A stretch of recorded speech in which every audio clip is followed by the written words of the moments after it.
10월 10일 주일 예배를 하나님 앞에 드리겠습니다. 다 같이 신앙 고백 드리겠습니다. 나는 전능하신 아버지 하나님, 천지의 창조주를 믿습니다. 나는 그의 유일하신 아들 우리 주 예수 그리스도를 믿습니다. 그는 성령으로 잉태되어 동정녀 마리아에게 나시고 본디오 빌라도에게 고난을 받아 십자가에 못 박혀 죽으시고 장사된 지 사흘 만에 죽은 자 가운데서 다시 살아나셨으며 하늘에 오르시어 전능하신 아버지 하나님 우편에 앉아 계시다가 거기로부터 살아있는 자와 죽은 자를 심판하러 오십니다. 나는 성령을 믿으며 거룩한 공교회와 성도의 교제와 죄를 용서받는 것과 몸의 부활과 영생을 믿습니다. 아멘.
성경 말씀 에베소서 4장 1절부터 6절 말씀까지 보겠습니다. 신약 성경 에베소서 4장 1절부터 6절입니다.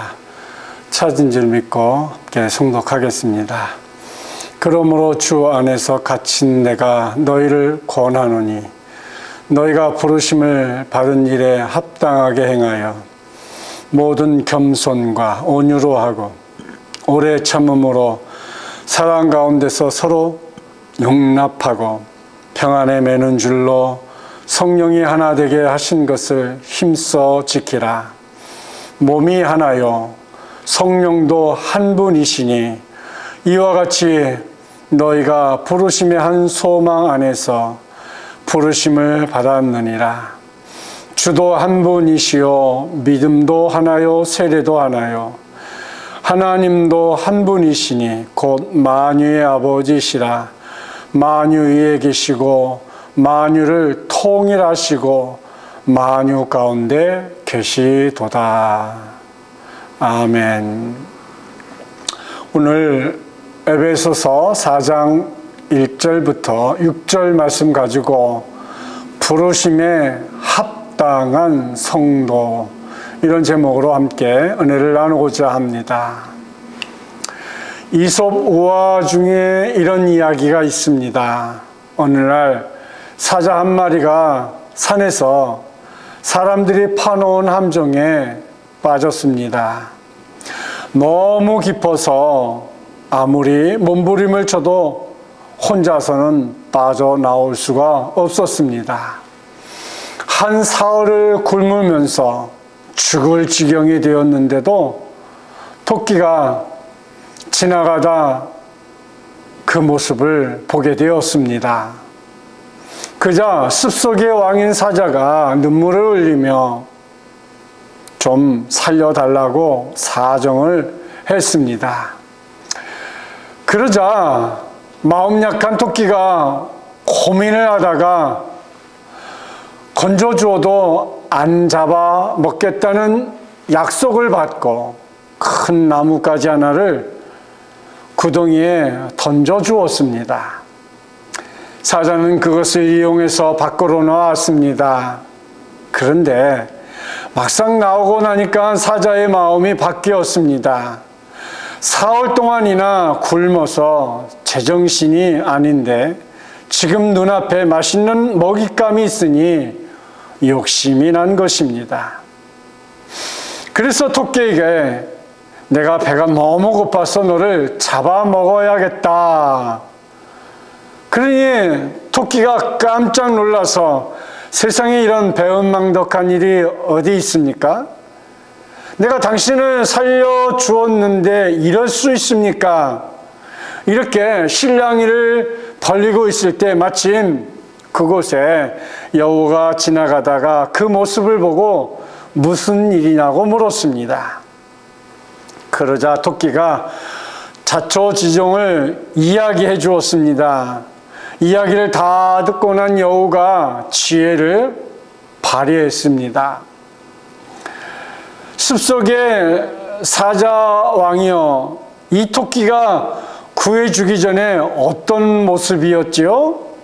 그러자 사자가 함정으로 다시 뛰어들어가더니 이렇게 하고 있었지라고 말을 했습니다.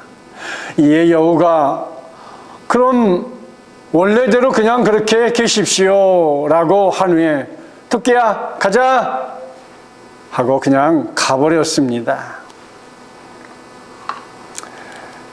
사람이든 짐승이든 자신의 본심을 잊어버려서는 안 됩니다. 내가 본래 어떤 사람이었는가, 그것을 망각해서는 안 되는 것입니다. 그것을 잃어버렸기 때문에 더 큰 문제를 만들어내는 것입니다. 오늘 우리가 읽은 에베소서 4장 1절 말씀에는 이렇게 말씀합니다. 그러므로 주 안에서 갇힌 내가 너희를 권하노니 너희가 부르심을 입은 일에 합당하게 행하여. 사도 바울은 우리들에게 너희가 부르심을 입은 일에 합당하게 행하라고 말씀합니다. 근데 누가 이 말씀을 하고 있습니까? 주 안에서 갇힌 내가 라고 1절에서 말씀합니다. 이 주 안에서 갇힌 내가가 누구입니까? 바로 에베소서를 쓴 사도 바울입니다. 사도 바울은 지금 에베소서를 감옥에서 쓰고 있습니다. 근데 바울이 감옥에 왜 갇히게 되었을까요? 바울이 어떤 죄를 저질렀기 때문입니까? 전혀 그렇지 않습니다. 바울이 감옥에 갇힌 이유는 복음을 전했다는 이유 때문입니다. 복음 때문에 감옥에 갇혔습니다. 그러면 감옥에 가지 않으려면 어떻게 하면 됩니까? 복음을 전하지 않으면 될 것입니다. 복음을 전하지 않으면 얼마든지 편안하고 보장된 삶을 살 수 있을 것입니다. 하지만 그럼에도 불구하고 바울은 끝까지 끝까지 복음을 전하는 삶을 멈추지 않고 결국 로마 감옥에 목배임을 당하여 순교합니다. 도대체 무엇 때문에 사도 바울은 이렇게 살아야 했을까? 다른 이유가 없습니다. 사도 바울의 삶을 설명할 수 있는 단 하나밖에 없습니다. 그것은 바로 하나님의 부르심입니다.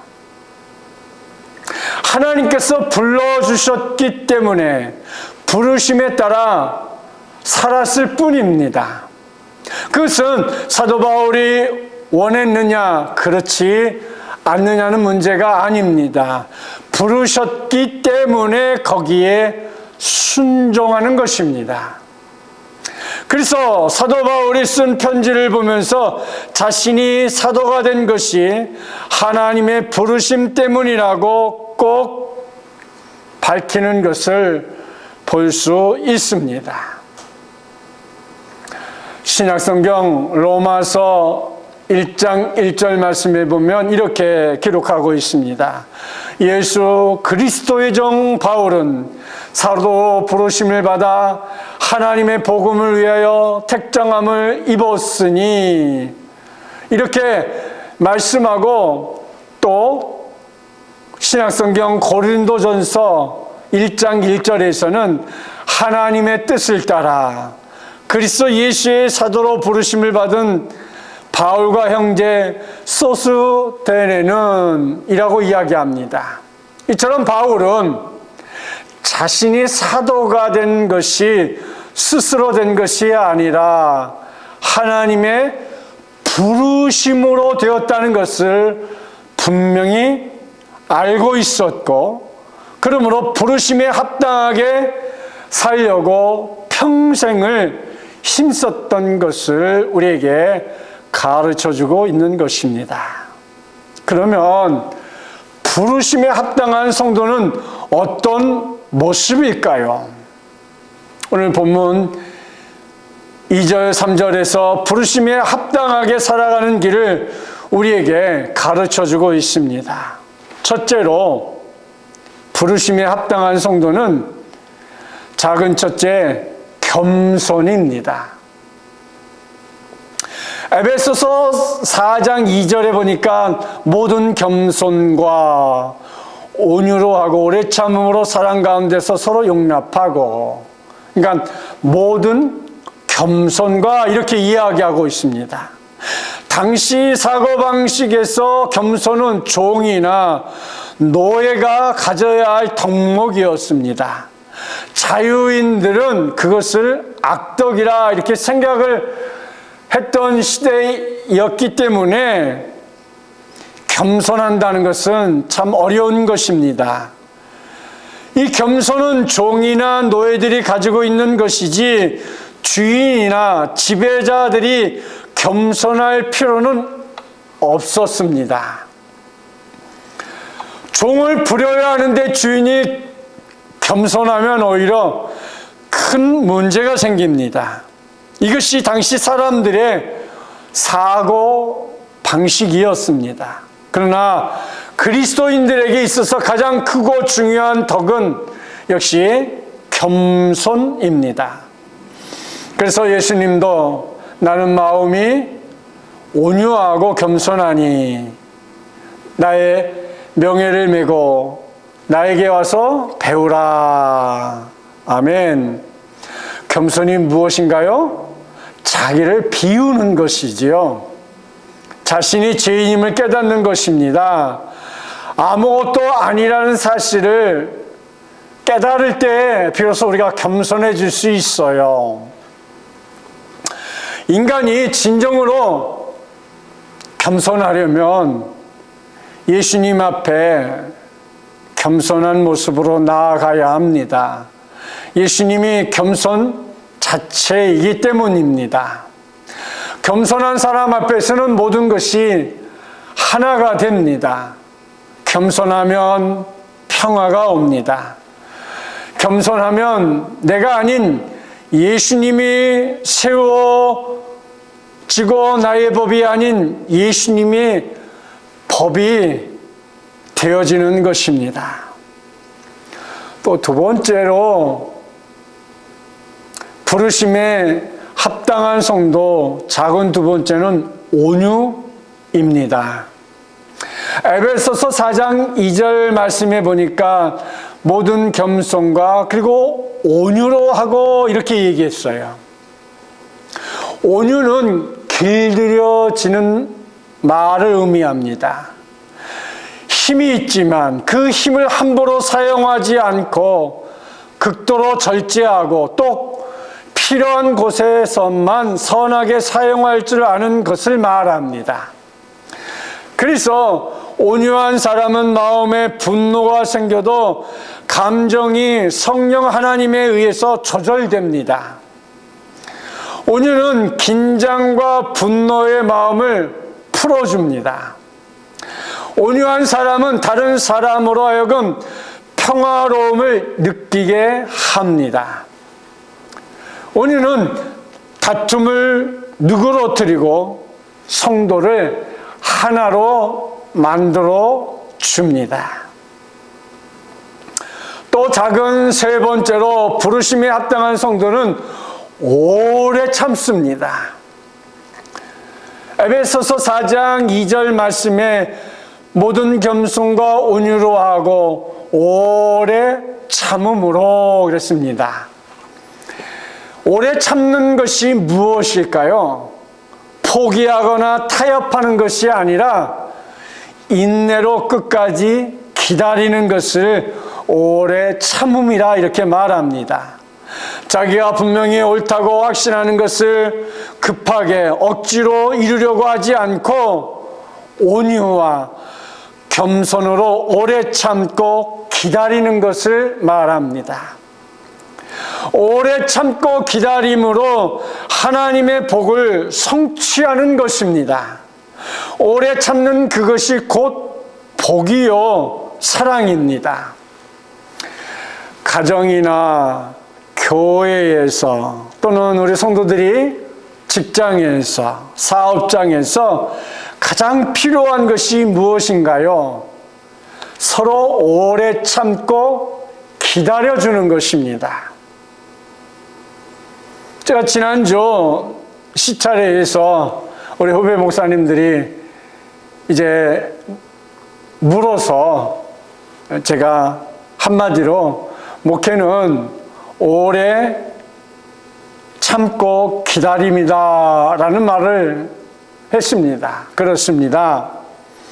실수해도 참아주고 또 기다려주고 할 수 있을 때까지 기다려주고 잘 때까지 기다려주고 또 격려해주고 할 수 있어요 하면 됩니다 하며 오래 기다려주는 것만큼 귀한 것이 없다고 저는 생각합니다. 그럴 때 하나가 되고 사랑이 실천됩니다. 가정에서도 교회에서도 직장에서도 그렇게 하시기를 축복합니다. 그러면 평화가 찾아올 것입니다. 부르심에 합당한 작은 네 번째는 용납입니다. 오늘 에베소서 4장 2절에 모든 겸손과 온유로 하고 오래 참음으로 사랑 가운데서 서로 용납하고 그랬습니다. 여기에 용납이라는 말은 바로 아가페적 사랑입니다. 희생적 사랑, 하나님의 사랑을 의미합니다. 사랑으로 용납하라는 것입니다. 하나님의 사랑에는 용납되지 않는 것이 하나도 없습니다. 이런 이야기가 있습니다. 한 번은 95세 된 노인이 TV에 나와서 인터뷰를 하는데 아나운서가 이렇게 물었습니다. 할아버지, 건강의 비결이 무엇이 있으실까요? 그랬더니 할아버지께서 빙그레 웃으시면서 딱 한마디로 정의할 수 있지 하며 의미심장한 말씀을 하셨습니다. 마누라 속속이지 마. 그래야 오래 살아. 이런 말이었습니다. 알아들으셨는지 모르겠습니다만 이제 남자가 나이가 들고 이제 오래오래 사랑하는 아내와 싸우지 않고 행복하게 살려면 집사람의 말을 잘 들어야 한다는 95세 된 노인의 말씀인 것이 바로 우리 모두의 말이 되어야 할 것입니다. 사랑 가운데서 서로 용납할 때에 서로 다른 것도 실수한 것도 실패한 것도 어떤 장애물도 전혀 문제가 되지 않을 것입니다. 그러면 성도 모두가 하나가 되어 진정한 그리스도의 몸을 이루어 가장 행복한 공동체가 되지 않겠습니까? 그러므로 서로 다르다는 것이 더 큰 능력이 될 수 있습니다. 다양성을 맛보게 하는 풍성함이 있게 됩니다. 그리스도의 사랑으로 서로 용납하면 서로 다르다고 하는 것이 하나님 앞에서는 더 크고 놀라운 역사를 만들어내는 그런 하나님의 도구가 될 수 있는 것입니다. 여러분, 가정에서 자녀들을 양육하며 키워보셔서 알겠지만 제일 큰 사람은 큰 사람의 그 어떤 장점이 있고 둘째는 둘째, 또 막내는 막내 나름대로의 또 다른 맛이 있잖아요. 세 자녀가 다 똑같지 않아요. 각각 재능도 다르고 성격도 다르고 생각하는 것도 다 달라요. 그 다른 것이 한 가족이기 때문에 어우러질 때에 그 가정이 가장 소망이 있고 기쁨이 있고 행복이 있는 것처럼 바로 우리가 서로 용납하고 용서해주고 기다려줄 때에 이 지상의 가장 아름다운 교회가 만들어지는 그런 공동체가 될 수 있는 것입니다. 또 작은 다섯 번째로 부르심에 합당한 성도는 평안입니다. 오늘 에베소서 4장 3절에서 이렇게 말씀을 하고 있어요. 평안에 매는 줄로 성령이 하나 되게 하신 것을 힘써 지키라. 평안에 매는 줄, 이것은 화평입니다. 우리는 서로 화평해야 합니다. 예수님이 이 땅에 오신 목적이 우리에게 하나님과 화평하고 사람과의 관계를 화평하게 하기 위해서 오신 것입니다. 그것이 평안입니다. 우리가 겸손과 온유와 오래 참음, 사랑으로 용납하면 성도 간에 서로 화평, 평안할 수 있습니다. 화평을 이루는 그것이 바로 성령께서 우리를 주 안에서 하나 되게 하신 것을 힘써 지키라는 것입니다. 왜 우리가 하나됨을 힘써 지켜야 할까요? 성령이 하나이기 때문입니다. 소망이 하나이기 때문입니다. 주님이 한 분이시기 때문입니다. 믿음도 하나이기 때문입니다. 세례도 하나이기 때문입니다. 하나님을 섬기고 있기 때문입니다. 그래서 우리는 하나 되기 위해서 노력하는 것이 아니라 성령께서 이미 우리를 그리스도 안에서 하나로 만들어 주셨기 때문에 그것을 힘써 지키는 일에 힘을 기울여야 하는 것입니다. 그래야 평안이 찾아오고 화평의 은혜가 임하게 되는 것입니다. 사랑하는 성도 여러분, 교회란 마치 여러분 오케스트라와 같은 것입니다. 우리는 오케스트라가 정서에 좀 맞지 않지요. 저도 한 곡이나 두 곡 정도 들을 때는 그냥 듣습니다. 근데 직접 가서 1시간, 1시간 반씩 앉아서 듣다 보면 어느새 나도 모르게 이렇게 졸고 있는 것을 내가 느낍니다. 근데요, 여러분, 오케스트라는 어떤 한 악기만 연주하는 게 아니잖아요. 관현악도 있고, 현악도 있고, 타악도 있습니다. 이 각각의 악기들이 저마다 다 다른 소리를 냅니다. 근데 각기 다른 소리를 내는데, 그런데 한 가지 분명한 게 있어요. 다 같이 악보에 충실해야 되고 정확한 소리를 내야 하고 다 같이 지휘자를 보아야 한다는 것입니다.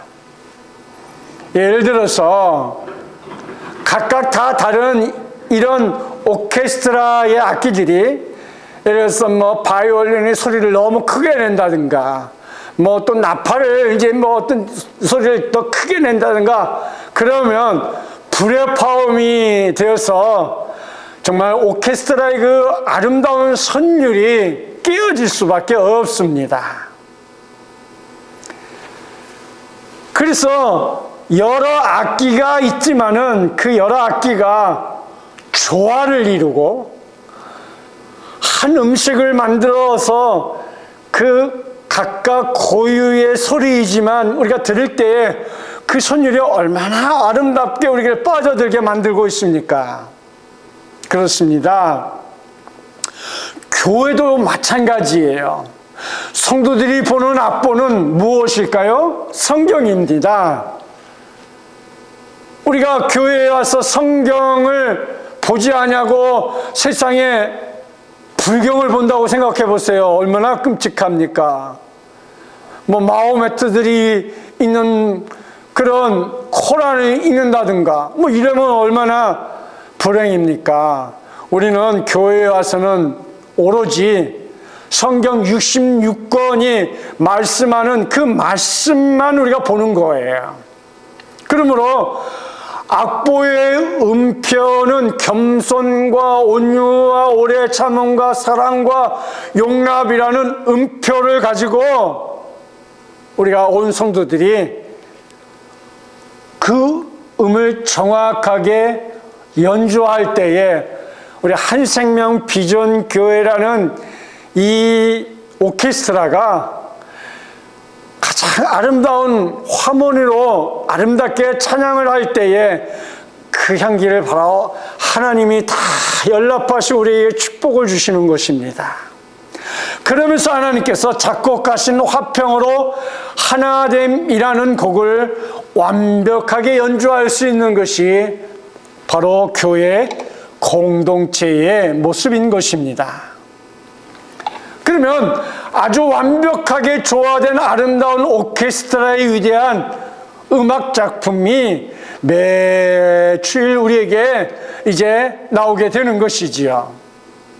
사랑하는 성도 여러분, 서로 간의 조화를 이루어야 아름다운 교회, 건강한 교회, 기쁜 교회, 하나님이 축복 주실 만한 교회의 모습이 되어지는 것입니다. 성도에게는 주인도, 소망도, 믿음도, 하나님도, 세례도 오로지 하나이어야 합니다. 오늘 주님께서 우리를 향해서 말씀하십니다. 부르심에 합당하게 생활하라. 성령이 하나 되게 하신 것을 힘써 지키라. 아멘. 그렇습니다. 겸손, 온유, 오래 참음, 사랑 안에서 서로 용납하는 삶을 통해 부르심에 합당한 삶을 살 수 있기를 주님의 이름으로 축복합니다. 두 번째로, 부르심에 합당한 성도는 우리는 하나라는 것입니다. 오늘 에베소서 4장 4절부터 5절 말씀에 이렇게 말씀합니다. 몸이 하나요 성령도 한 분이시니 이와 같이 너희가 부르심의 한 소망 안에서 부르심을 받았느니라. 주도 한 분이시요 믿음도 하나요 세례도 하나요. 아멘. 4절과 5절에서 이렇게 말했죠. 몸이 하나요. 5절에서 믿음도 하나요 세례도 하나요. 이렇게 얘기했어요. 그러니까 사도 바울은 성령이 하나 되게 하신 것을 지킬 이유를 설명하고 있는 것입니다. 성령이 하나이기 때문입니다. 교회 안에 거하시는 성령이 두 분이 아니라 한 분이시기 때문입니다. 왜 우리가 하나 되어야 합니까? 소망이 하나이기 때문입니다. 왜 우리가 하나 되어야 합니까? 주님이 한 분이시기 때문입니다. 왜 우리가 하나 되어야 합니까? 우리의 믿음이 하나이기 때문입니다. 왜 우리가 하나 되어야 합니까? 세례도 하나이기 때문입니다. 왜 우리가 하나 되어야 합니까? 한 하나님을 섬기고 믿고 있기 때문입니다. 왜 우리가 하나 되어야 합니까? 한 마음으로 한 생명 비전교회의 공동체를 이루고 있기 때문입니다. 아멘. 이렇게 한 공동체를 이루고 있다면 마음이 여러 갈래로 갈라지면 어떻게 되겠습니까? 교회가 사랑이 식어지고 사랑이 식어지면 결국 성도와 성도가 반목을 하고 불화가 생기고 그 불화가 생긴 틈을 통해서 사단은 교회에 침범하여서 결국에는 교회가 문을 닫을 수밖에 없는 극한 상황에 갈 수도 있음을 보여주고 있는 것이지요. 그래서 우리는 한 공동체를 만들기 위해서 하나가 되어야 하는 것입니다. 마음에 묻어둔 조그마한 상처가 있다면, 조그마한 갈등이 있다면, 조그마한 시험이 있다면 말씀을 통해서 모두 깨끗하게 다 청소를 하시고 오직 말씀으로 하나가 되어질 수 있는 사랑의 공동체가 다 되시기를 주님의 이름으로 축복합니다. 로마서 12장 4절 5절 말씀해 보니까 이렇게 기록하고 있습니다.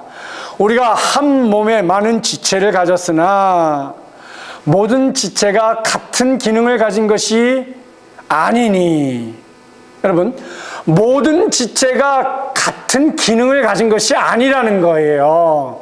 그러니까 조금 전에 말씀드렸듯이 큰아들 다르고 둘째 아들 다르고 막내가 다르듯이 우리 성도가 어른들은 어른대로, 여자 성도님은 여자 성도님대로, 우리 청년들은 청년대로, 또 우리 학생들은 학생대로 다 각각 지체가 그들의 할 수 있는 봉사의 역량도 다르고 성품도 다르고 신앙도 다르고 환경도 다 달라요. 다 다른데 어떻게 하나가 될 수 있어요? 그것은 66권 성경의 말씀으로 우리가 들어갈 때에 한 공동체가 될 수 있는 것이지요. 사랑하는 성도 여러분, 성도는 그래서 하나가 되어야 합니다. 작은 첫째로 성령이 두 분이 아니라 한 분이시기 때문이라고 에베소서 4장 4절에 이렇게 말씀했습니다. 성도도 하나라고 말씀드렸어요. 우리가 받은 은사는 모두 다르고 교회 안에서 하는 일도 모두 다르고 우리로 삶이 다르고 우리가 일하는 것들이 다 다르지만 성령은 한 성령이어야 한다는 것이죠.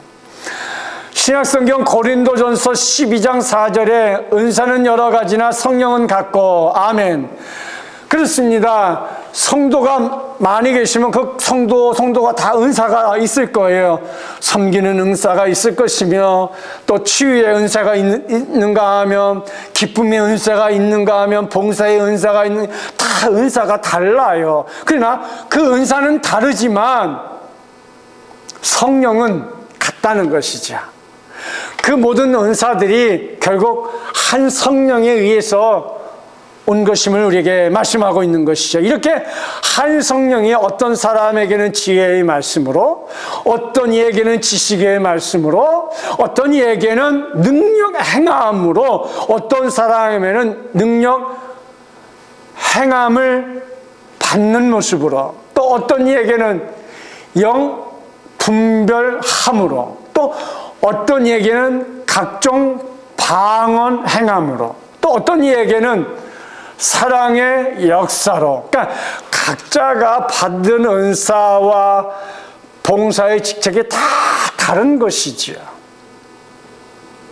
또 고린도전서 12장 6절부터 7절 말씀에서도 이렇게 또 얘기하고 있어요. 또 사역은 여러 가지나 모든 것을 모든 사람 가운데서 이루시는 하나님은 같으니. 아멘. 자, 여기서 사역은 여러 가지라 그랬어요.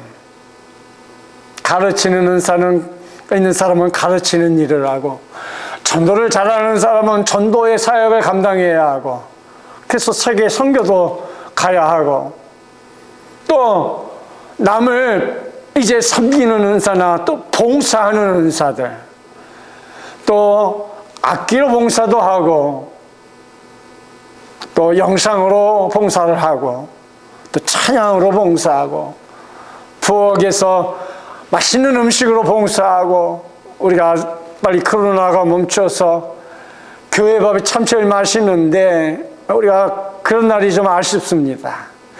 이런 각가지의 봉사를 통하여서 하나님 앞에 한 봉사로 나아가는 것이죠. 그래서 각 사람에게 성령을 나타내심을 유익하게 하려 하심이라 이렇게 말했어요. 이렇게 내가 받은 은사가 다르고 내가 받은 은사가 다르다고 성령이 다른 것이 아니고 성령이 하나라는 것이지요. 또 고린도전서 12장 11절에서 또 이렇게 말씀합니다. 이 모든 일은 같은 한 성령이 행하사 그의 뜻대로 각 사람에게 나누어 주시는 것이니라. 같은 한 성령이라고 말씀하고 있어요.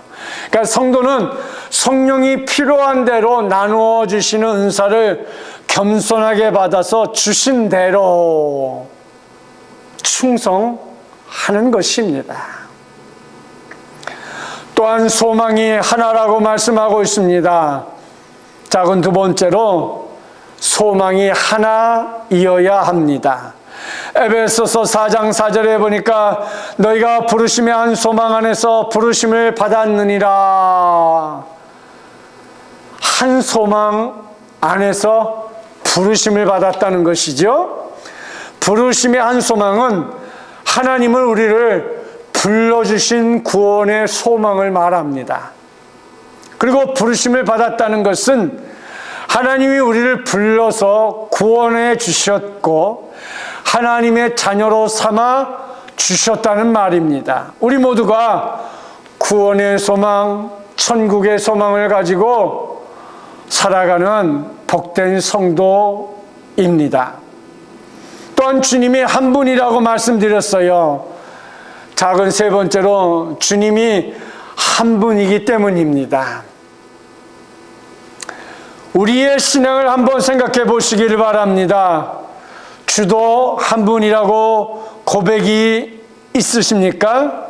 우리에게 주님이 예수님 한 분뿐입니다. 그래서 성도는 한 주님을 사랑하고 믿고 섬기는 성도가 천국의 백성인 것입니다. 성도가 예수님을 주로 고백할 때에 지금 우리에게는 그것이 별 문제가 아니지만 성경이 기록될 당시로서는 그것은 순교적 각오가 필요했습니다. 당시 로마 사회에서는 주라는 말이 두 가지로 사용되어졌습니다. 하나는 노예가 자기 집 주인을 보고 주라고 불렀고, 또 하나는 로마 황제 시저를 공적으로 주라고 불렀습니다. 그리고 그것을 로마 국민의 충성에 대한 서약으로 받아들였습니다. 시저가 주냐, 예수가 주냐, 그것에 대한 대답이 생사를 결정했던 시기였던 것입니다. 시저를 주라고 하면 충성스러운 로마 제국의 국민으로 살 수 있습니다. 그러나 예수님을 주라고 부르면 순교를 당해야 했던 시기입니다. 그 상황 아래서 신앙 고백의 결단이 바로 로마서 10장 9절 말씀에 보면, 내가 만일 내 입으로 예수를 주로 시인하며 또 하나님께서 그를 죽은 자 가운데서 살리신 것을 내 마음에 믿으면 구원을 받으리라. 내 마음에 믿으면 구원을 받으리라. 할렐루야.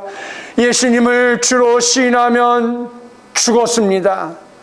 그러나 그 당시 수많은 사람들이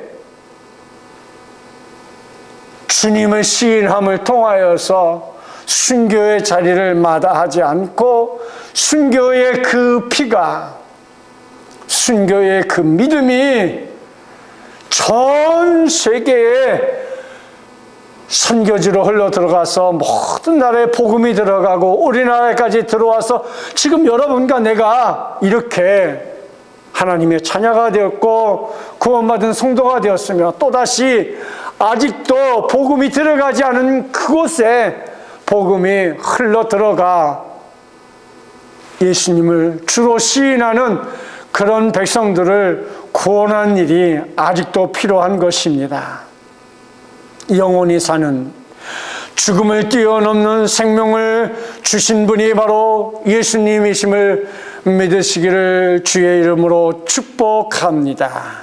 자, 네 번째로 우리의 믿음이 하나이기 때문입니다. 우리의 믿음은 예수님을 주님으로 믿는 믿음입니다. 같은 믿음을 고백하는 사람들이 모인 것이 바로 교회입니다. 마태복음 16장 16절에서 시몬 베드로가 대답하여 이르되 주는 그리스도시요 살아계신 하나님의 아들이니이다. 아멘.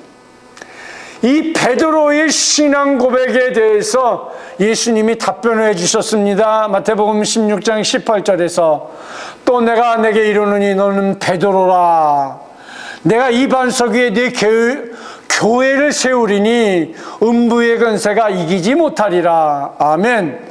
사랑하는 성도 여러분, 우리 모두가 신앙 고백 위에 우리의 믿음을 하나가 되게 세워가야 할 것입니다. 결코 사단이 우리를 이길 수 없습니다. 사도 바울은 믿음을 확신하기 원하였던 것입니다. 또 작은 다섯 번째로 세례도 하나이기 때문입니다. 예수님을 주로 믿는 믿음을 가진 성도들이 한 가지로 신앙을 고백하는 것이 바로 세례입니다. 그러므로 세례는 하나님입니다. 세례를 받음으로 성도는 한 공동체의 일원이 되는 것입니다. 당시에 로마의 젊은이가 로마 군대에 가담하기 위해서는 황제에 대한 변하지 않는 충성 맹세를 해야만 했습니다.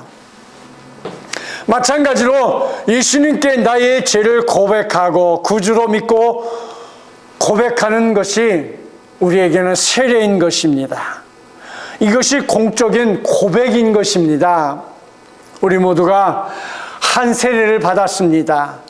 교회의 지체가 되고 예수님을 믿음으로 우리는 하나가 된 것입니다. 또 작은 여섯 번째로 한 하나님을 섬기고 있기 때문입니다. 에베소서 4장 6절에 보니까 하나님도 한 분이시니 곧 만유의 아버지시라. 만유 위에 계시고 만유를 통일하시고 만유 가운데 계시도다. 삼위일체 되시는 하나님의 하나됨과 하나님을 믿는 우리가 하나됨으로 우리는 온전히 하나된 사랑의 공동체를 이루어가는 것입니다. 성부 하나님은, 성자 하나님은, 성령 하나님은, 이 삼위일체의 하나님은 삼위의 인격이 하나됨으로 사도 바울은 하나님 아버지에 대한 한마디로 하나님도 하나이시다라고 그는 끝 맺고 있는 것입니다. 그렇습니다. 하나님에 대한 놀랍게 하나님은 하나로 역사하시는 세 가지로 설명했습니다. 만유의 아버지시다고 말씀하면서 만유에 계시는 세 가지를 설명하고 있는데, 바로 첫째로 만유에 계시고, 둘째 만유에 통일하시고, 셋째 만유 가운데 계시도다, 이렇게 말씀하고 있습니다. 첫째로 만유에 계시다는 것은 신명기 6장 4절에서 이스라엘 들으라, 우리 하나님 여호와는 오직 유일한 여호와이시니, 그렇습니다. 만유에 유일하신 오직 한 분 하나님이심을 말씀하고 있는 것입니다. 하나님의 생명의 숨결이 미치지 않는 것이 없다는 말입니다. 만유에 계시다 말은 하나님의 손길은 모든 것에 동등하게 임하신다는 말입니다. 왜냐하면 하나님이 없으면 우주는 무질서와 혼돈으로 벌써 멸망하였을 것입니다. 만유에 계신 하나님이 계시기 때문에 온전히 이제 유지되고 우리가 살아가고 있는 것입니다. 둘째로 만유에 통일하시고 그랬어요.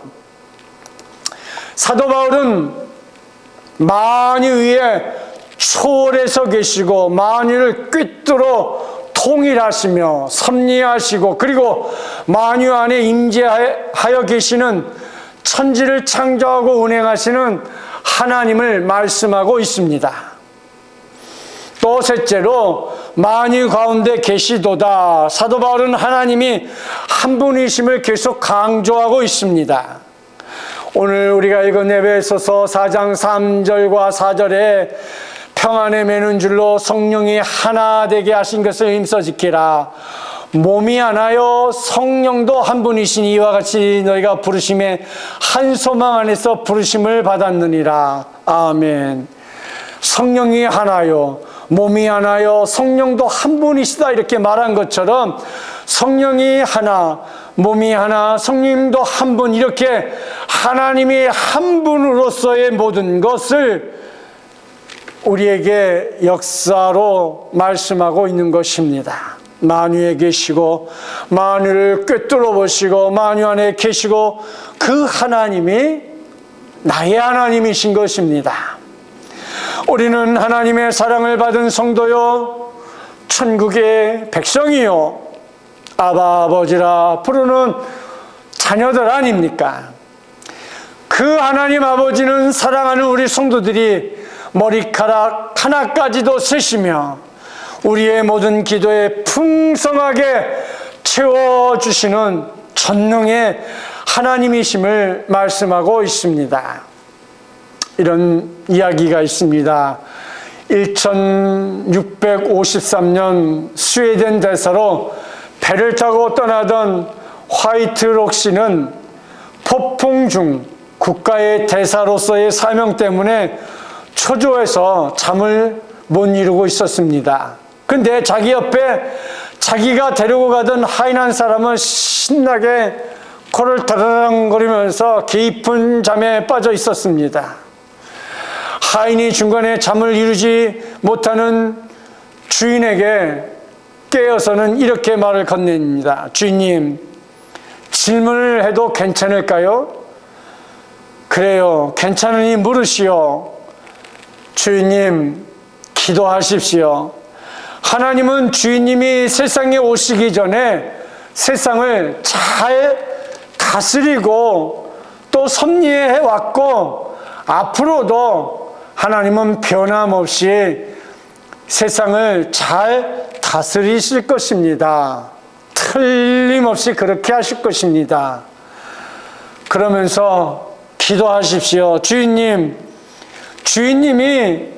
근심하고 걱정하고 잠 못 주무셔도 우리 하나님은 지금도 일하고 계시는 줄 믿습니다. 그 하나님이 살아있는 동안은 세상을 가장 잘 통치하실 것으로 믿으시기를 바랍니다. 그렇습니다. 할렐루야. 성경 구절 한 곳을 읽고 말씀을 마치려고 합니다.